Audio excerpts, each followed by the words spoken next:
Gram panchayat सिसवा से BDC के प्रत्याशी कर्मठ संघर्षशील ईमानदार प्रत्याशी आपका अपना बेटा, आपका अपना भाई, आपका अपना भतीजा रोहित कुमार राणा को अपना बहुमूल्य वोट देकर भारी मतों से विजयी बनाएं और कामयाब बनाएं।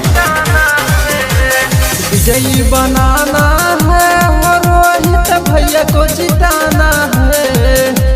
विजयी बनाना है और अब के रोहित भैया को जिताना है। चाची बहुमत से जा कर के अब के बटन दबाना है।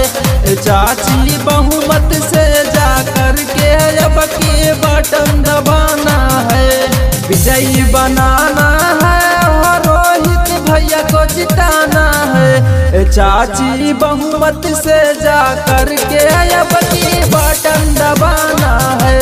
चाची बहुमत से जा कर के अब की बटन दबाना है।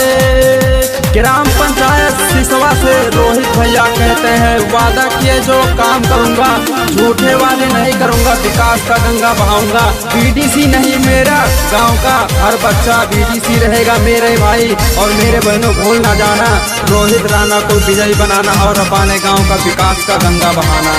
चाचा चाची भैया भूल न जाना, गौवा के अपना विकास कराना। चाचा चाची भैया भूल न जाना, गौवा के अपना विकास कराना। पोलिंग पे जाना है वो जम के मोहर लगाना है। पोलिंग पे जाना है वो जम के मोहर लगाना है। चाची बहुमत से रोहित भैया के विजयी बनाना है।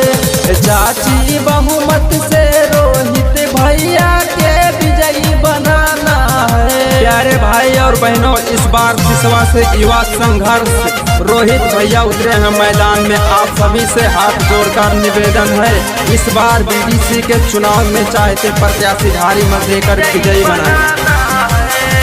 नाली खड़ंजा पक्की रोड बनवाएंगे, जो कोई किया ना वो करके दिखाएंगे।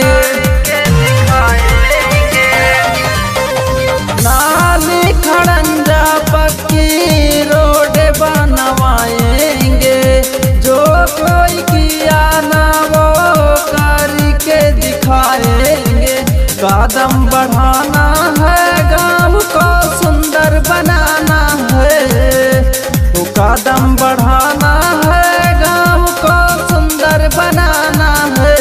चाची बहुमत से जा कर के अब की बटन दबाना है। चाची बहुमत से रोहित भैया के अब की जिताना है। जुल्म जोर का टक्कर संघर्ष हमारा है, हर गली साफ बने संकल्प हमारा है। जी हाँ, तो भाई और बहनों, रोहित भैया को अपना बहुमूल्य वोट देकर भारी मतों से विजयी बनाएं। दुखिया गरीबों का रखते ख्याल हैं, गौवा के जानता से करते ये प्यार हैं। दुखिया गरीबों का रखते ख्याल हैं, गौवा के जानता से करते ये प्यार हैं। साथ निभाना है वो जम के मोहर लगाना है।